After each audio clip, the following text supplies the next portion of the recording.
वस्तु का स्वरूप एक सामान्य की अपेक्षा से और विशेष की अपेक्षा से दो तरह से विषय सामने आता है। एक तो महासत्ता के रूप में दिया है। सत्ता का अर्थ होता है अस्तित्व। उसमें व्यापकता जहाँ पर आती है वहाँ पर महासत्ता का विषय बनता है। संग्रहण की अपेक्षा से वह विषय ग्रहित हो जाता है। अवान्तर सत्ता की अपेक्षा से विशेष सत्ता उसको बोलते हैं। सामान्य रूप से जब वस्तु ग्रहित होती है उसमें किसी भी प्रकार से मन में विकल्प नहीं आता, क्योंकि प्रत्येक वस्तु का अस्तित्व समान रूप से विद्यमान है। स्वरूप अस्तित्व की अपेक्षा से भेद भिन्नता पाई जाती है। जैसे समझने के लिए मनुष्य गति नाम कर्म का उदय है तो वह मनुष्य पर्याय मिलती है। अन्य गतियों का इसमें समावेश नहीं होता। तिर्यंच गति, देव गति, नर गति संबंधी जीव ये पृथक हो जाएंगे, किंतु जीवत्व की अपेक्षा से समानता है। जैसे जैसे हमारा ज्ञान विशेषता की ओर जानने का प्रयास करता है तो उसमें राग देश होने की संभावना बनी रहती है। वो अनिवार्य नहीं, किंतु गुरुदेव का बार बार यही कहना रहा है कि ज्ञान में जो विकल्प आते रहते हैं तो विशेषता की ओर दृष्टि रखने से आते हैं। आराधना संबंध को लेकर के विषय नहीं, किंतु ज्ञेय ज्ञायक संबंध की अपेक्षा से जितना वह विषय समानता को लेकर के रहता है तो आत्मा में कोई भी विकल्प नहीं आता।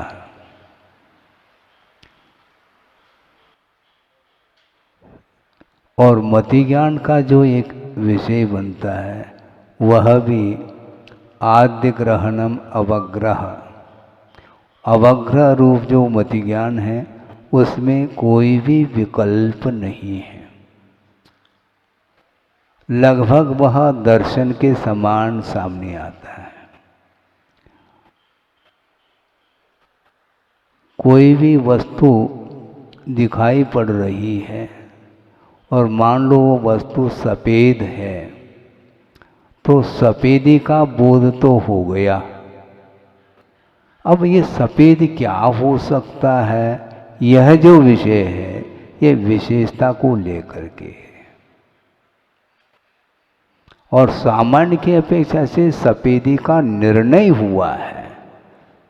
सामान्य का जो निर्णय है वह अवाय नहीं, सामान्य का निर्णय वह अवग्रह माना जाता है, किंतु उसमें विशेष जो गुण हैं वो ग्रहित नहीं हो पा रही है वस्तु दूर रहने के कारण।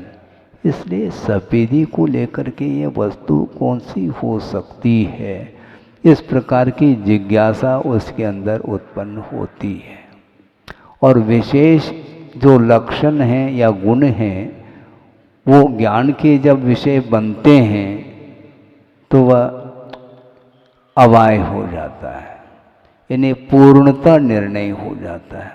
कोई दूर से व्यक्ति आ रहा है, व्यक्ति की अपेक्षा से कोई भी संदेह नहीं, किंतु ये व्यक्ति कौन हो सकता है,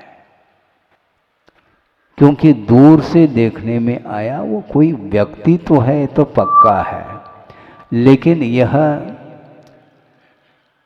साउथ इंडियन है क्या नॉर्थ इंडियन है, यह जो विकल्प है ये अवग्रह के बाद ये विकल्प मन में आता है।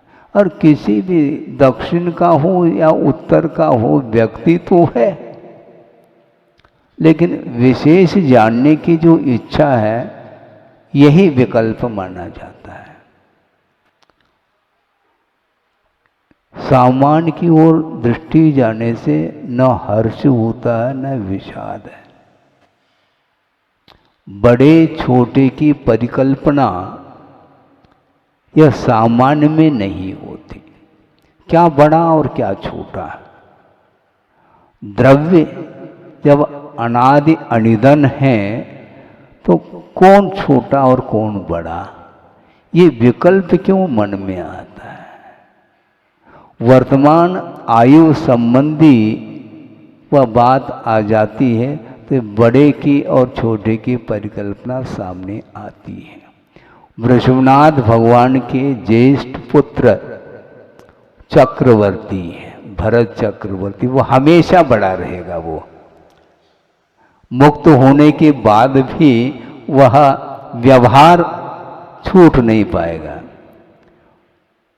वृषभनाथ भगवान की प्रतिमा बीच में स्थापित है खड्गासन के रूप में, और जो अगल बगल में हैं वो भरत और बाहुबली, और उसको भी व्यवस्थित आप स्थापित करते हैं। राइट हैंड भरत रहेंगे और लेफ्ट बाहुबली।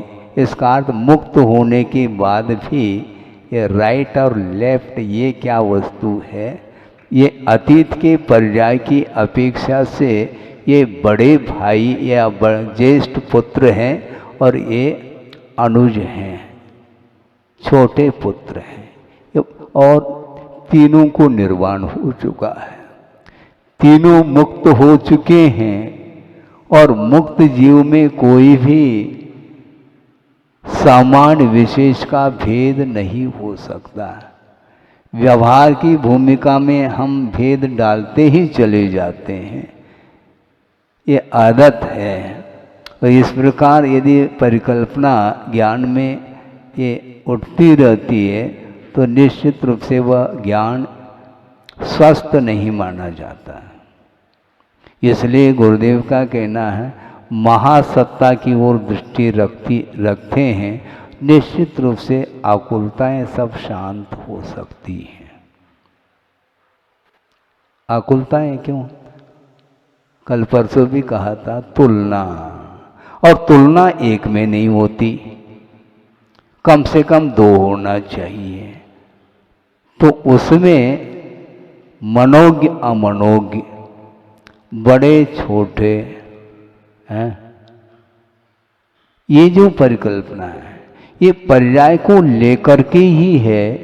द्रव्य दृष्टि से कोई भी इसमें अंतर नहीं आने वाला है। शरीर की अपेक्षा से भी ये कद से छोटा है और ये बड़ा है। महावीर भगवान हाइट की अपेक्षा से 7 हाथ, और वृषभनाथ 500 धनुष और बाहुबली 525 धनुष। अब सोचो, अब ये हाइट जो है, आत्मा की कोई हाइट है क्या? है? सोचो, विचार करो। शरीर की अपेक्षा से ये अवगाहना भिन्न भिन्न मिलती है।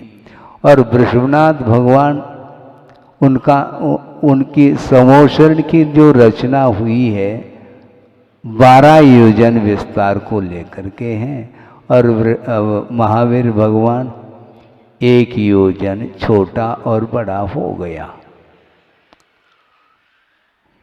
दिव्य ध्वनि में कोई अंतर है क्या? वृषभनाथ भगवान की दिव्य ध्वनि में और महावीर भगवान की दिव्य ध्वनि में कोई अंतर हो, संभव नहीं।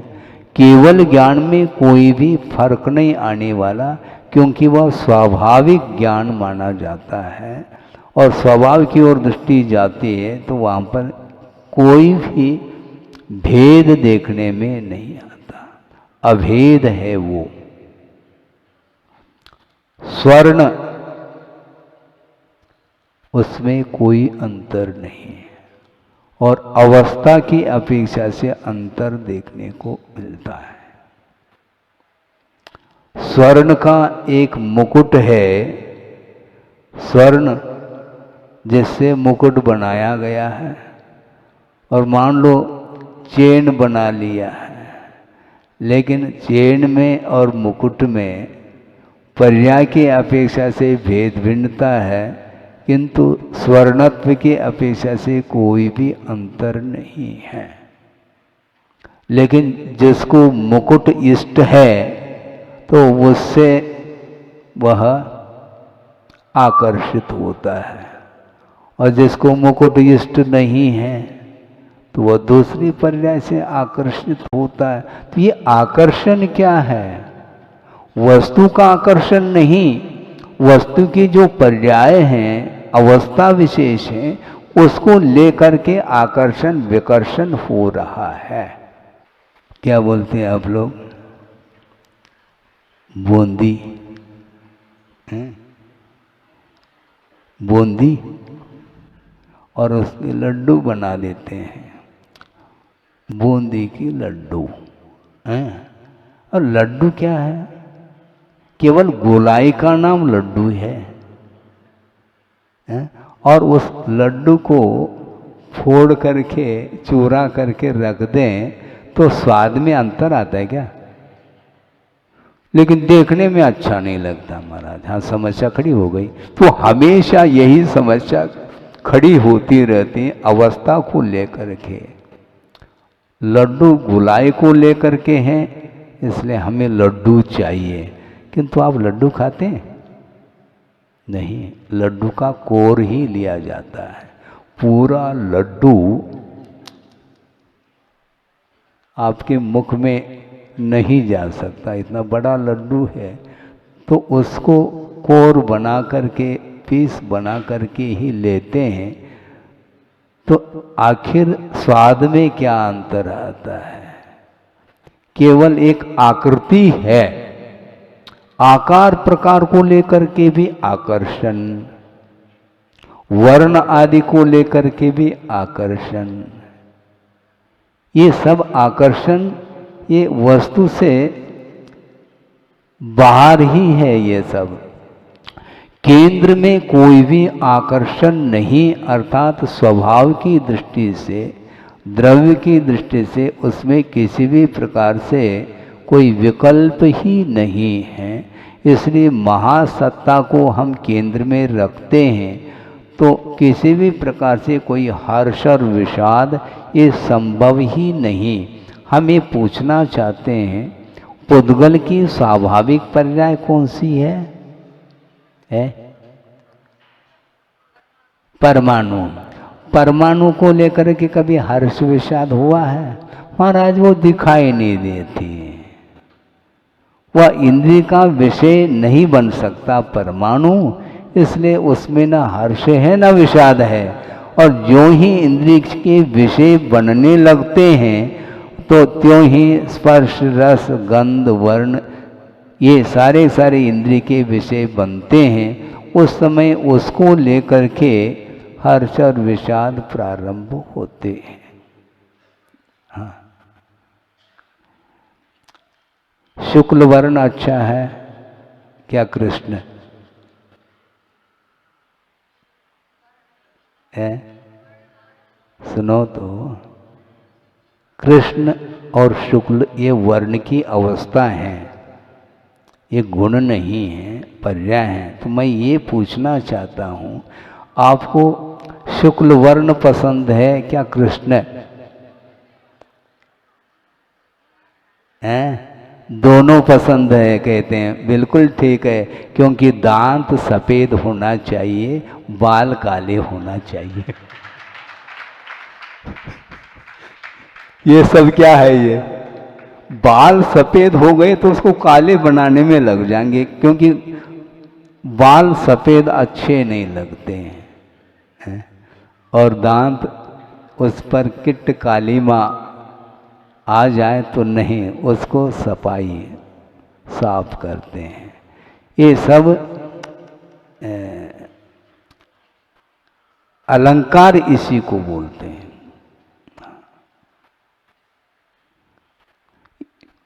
बाल आपको देखने में आते हैं? दर्पण में देखेंगे तब, नहीं है तो दूसरे को तो देखने में आएंगे। तो दूसरे के लिए उसको काला बनाना, स्वयं के लिए नहीं, क्योंकि दूसरे के लिए इष्ट होना चाहिए। हमें कैसे भी लगे लेकिन दूसरा देखें तो वह आकर्षित होना चाहिए। ये एक मन में विकल्प है। ये सारे जितने भी विकल्प उत्पन्न होते हैं, ये सब सामान्य से जब बाहर आते हैं, विशेष की ओर जब दृष्टि जाती है, उसी समय ये हर्ष विषाद आदि परिणाम उत्पन्न होते हैं। इसलिए जीव मात्र के प्रति हमारा उपयोग चला जाए तो कोई भी, ये सीनियर है, ये जूनियर है, तुम करते रहो। वृषभनाथ भगवान सीनियर और महावीर जूनियर, और वृषभनाथ भगवान भी जूनियर, क्योंकि उसके पहले भी अनंत तीर्थंकर हुए हैं। तो इस प्रकार एक दूसरे के साथ संबंध जोड़ना चाहो तो सीनियर कोई भी नहीं, ये ध्यान रखो, कोई भी नहीं। हम ये पूछना चाहेंगे, भगवान को ये पूछ लो, भगवान सबसे पहले कौन सिद्ध अवस्था को प्राप्त हुए हैं? उत्तर है इसका, सबसे पहले कोई गया है ऐसा मान लिया जाए तो उसके पहले कोई सिद्ध हुए नहीं, ये सिद्ध हो जाएगा, ऐसा है ही नहीं। ये सर्वज्ञ की जो परंपरा है, प्रवाह की दृष्टि से न आदि है, न मध्य है, न उसका अंत है।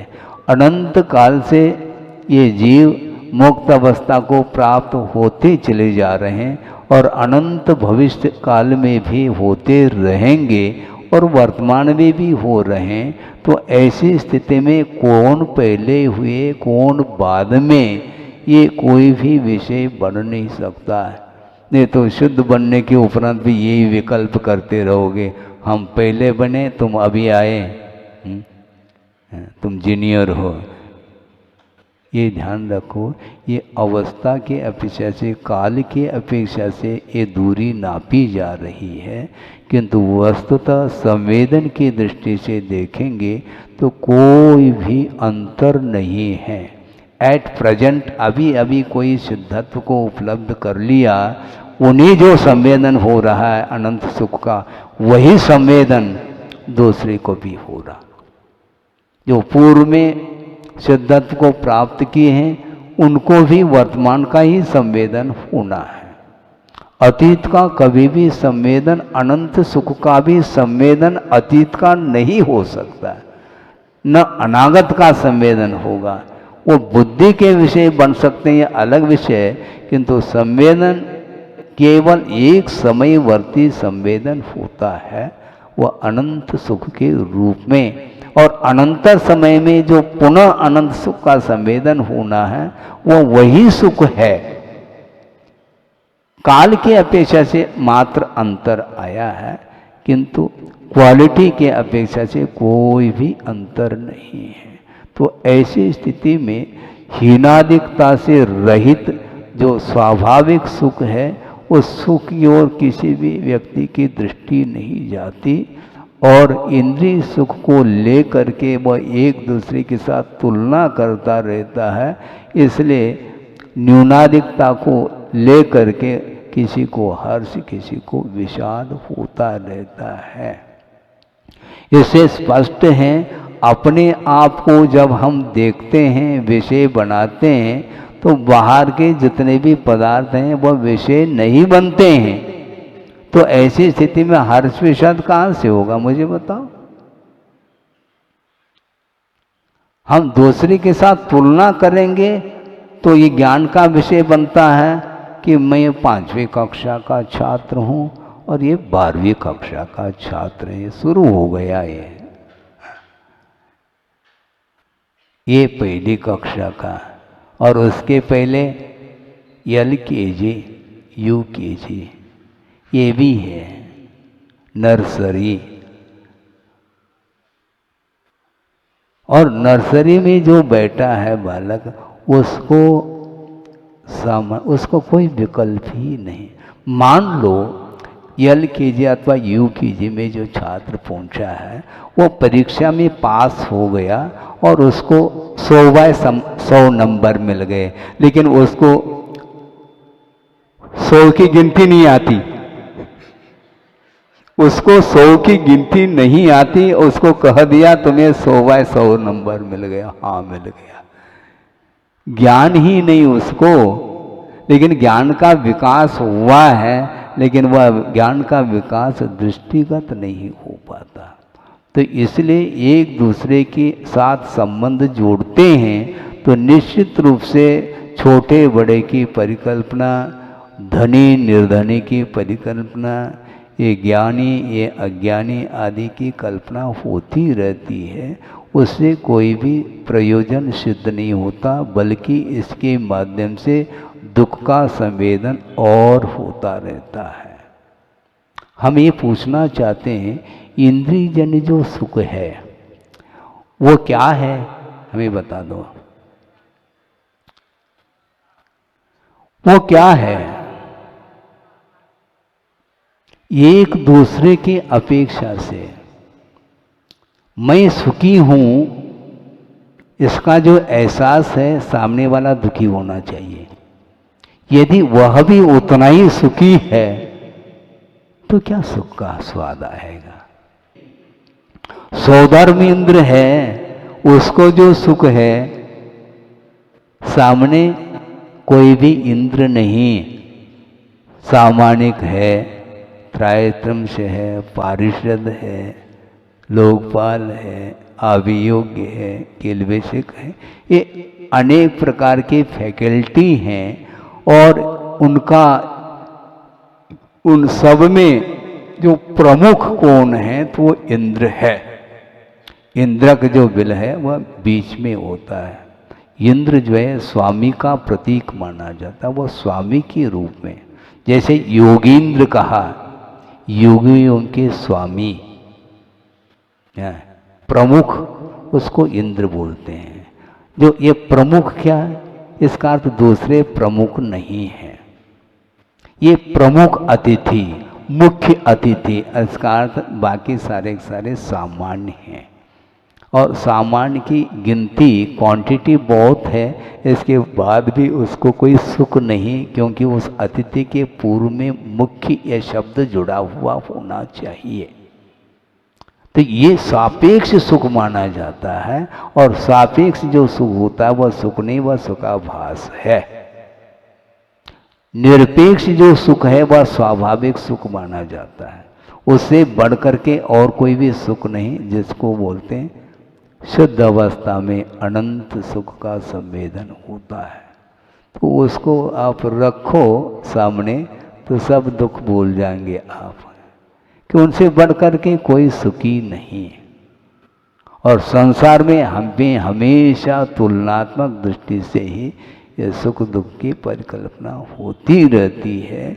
इसलिए सांसारिक सुख से ऊपर उठ करके स्वाभाविक सुख को प्राप्त करने के लिए जो प्रयासरत रहता है, उसकी दृष्टि कभी भी बाहर की ओर नहीं जाती।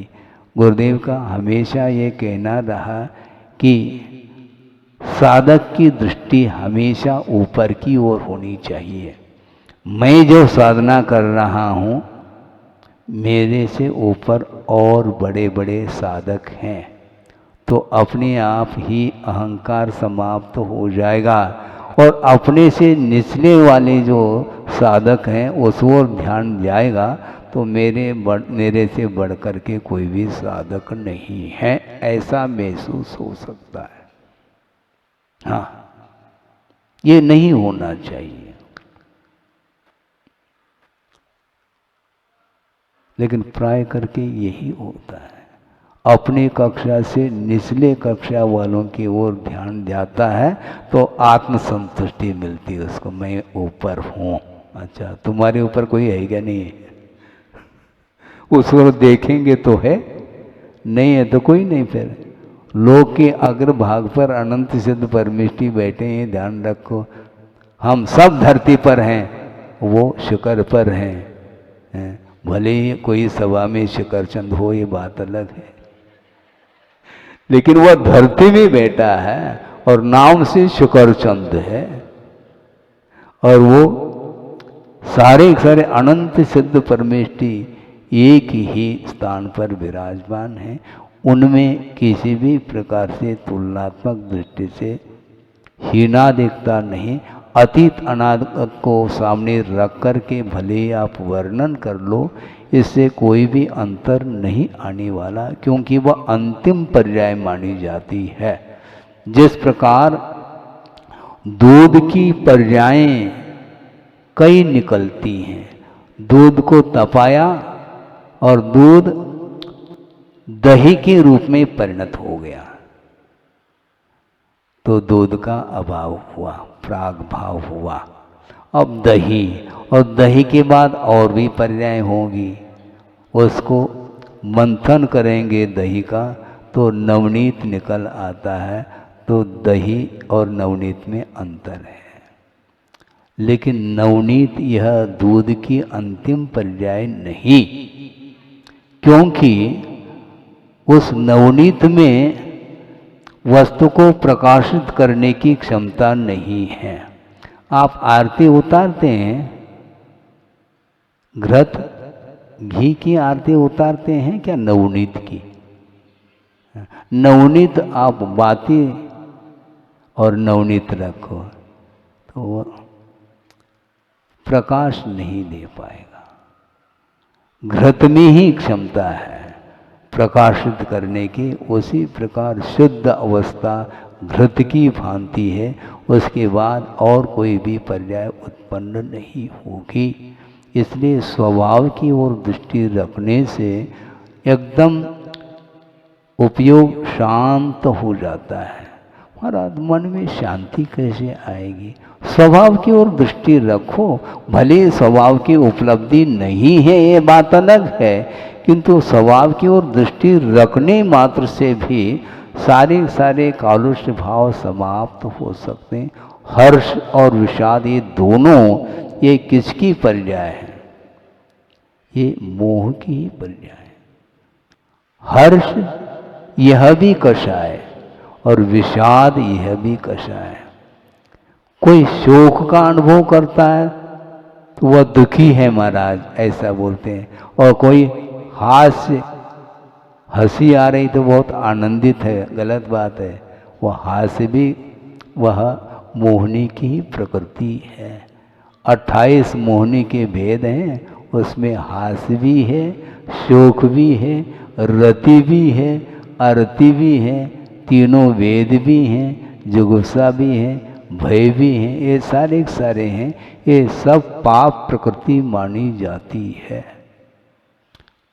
शोक को आप अच्छा नहीं समझते और बस मन प्रफुल्लित है, वह अच्छा। वह प्रफुल्लित क्या? वह भी मोह की परिणति। प्रसन्न और अप्रसन्न ये दोनों जो मुद्रा हैं, ये मोह की ही परिणति।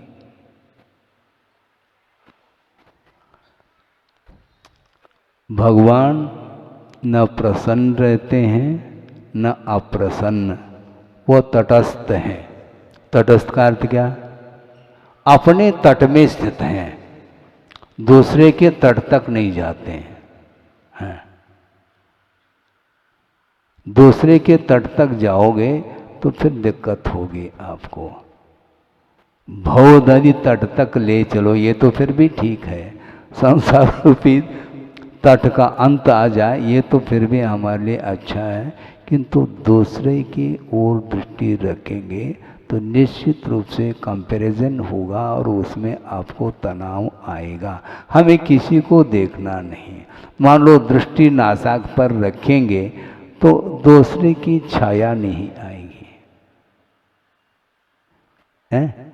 दूसरे को देखेंगे, अरे ये गौर वर्ण का है और ये साउला है, हैं?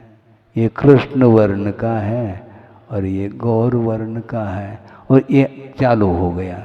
और नासा दृष्टि रखते हैं, कोई भी सभा में नहीं है ऐसा महसूस होगा।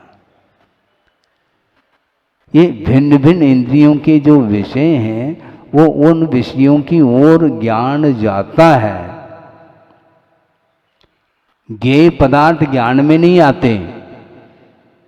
क्या? ज्ञेय पदार्थ ज्ञान में उतर करके नहीं आते।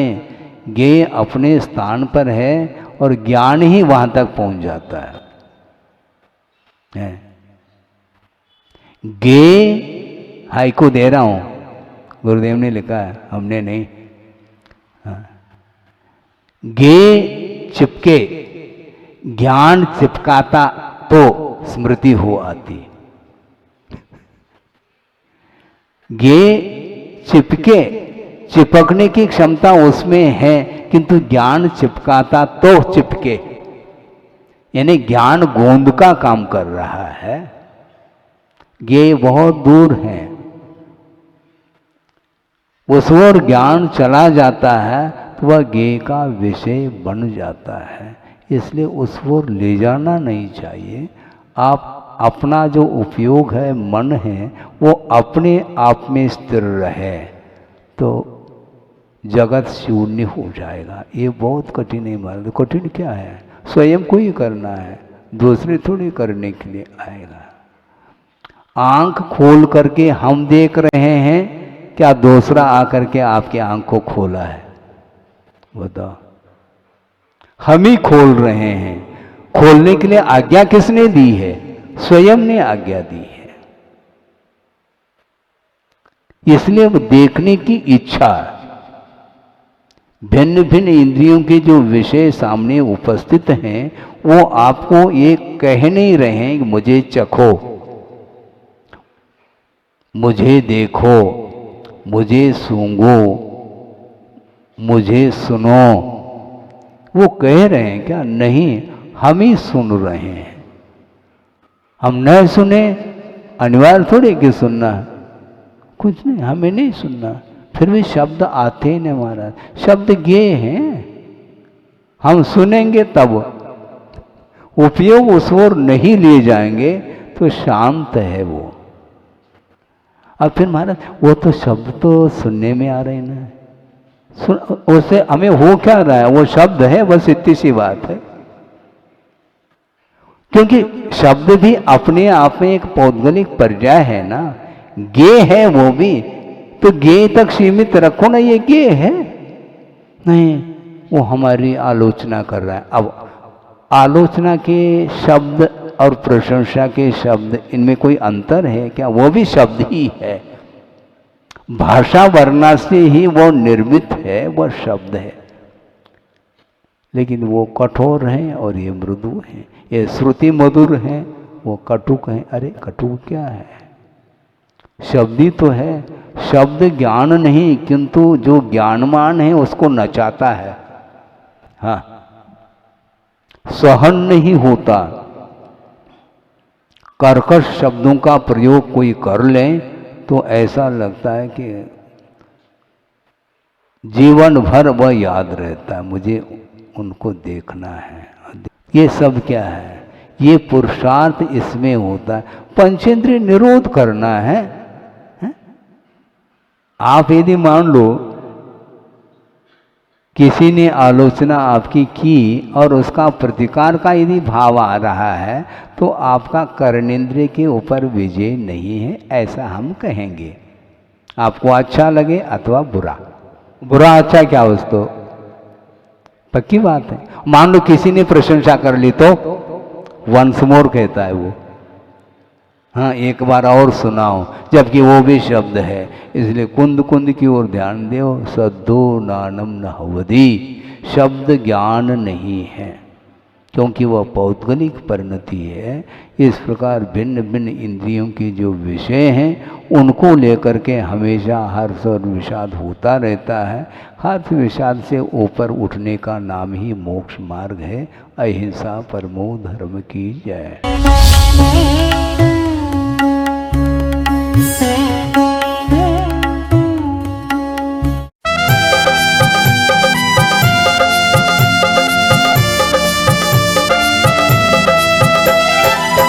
जिन शासन के नवाचार्य हैं, पूजे जिन्हें जग सारा है।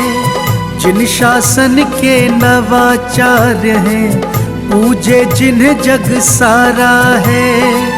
परम पूज्य श्री समय सागर को शत शत नमन हमारा है।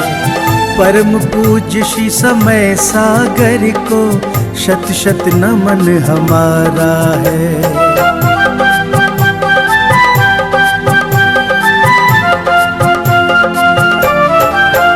गुरुवर के पावन श्री मुख से जब अमृत की धार झरे, मंत्र मुग्ध हो जाए प्राणी, जीवन का कल्याण करे।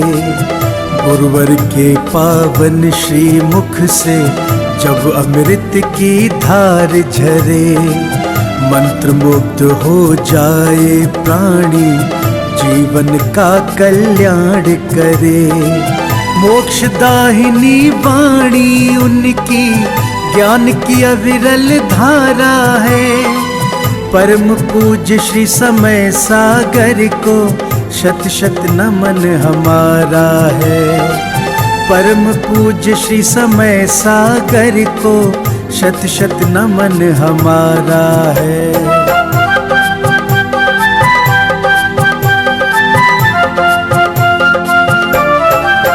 परम तपस्वी दिव्य ओजस्वी, धर्म ज्ञान के भंडारी, काया जिनवर के समरूपी, भक्तन के हैं भवतारी।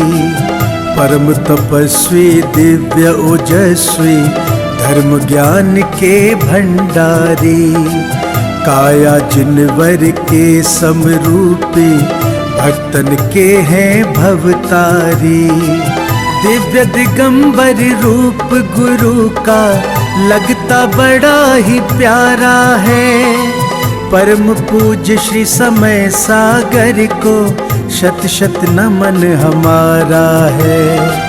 परम पूज्य श्री समय सागर को शत शत नमन हमारा है।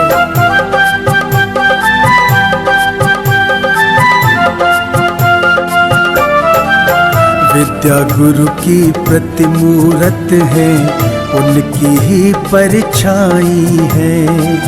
वही ज्ञान वाणी और करुणा, दिव्यता वही समाई है। विद्या गुरु की प्रतिमूरत है, उनकी ही परछाई है। वही ज्ञान वाणी और करुणा, दिव्यता वही समाई है। जिन वाणी चैनल करे भाव से, नित गुणगान तुम्हारा है। परम पूज्य श्री समय सागर को शत शत नमन हमारा है। परम पूज्य श्री समय सागर को शत शत नमन हमारा है।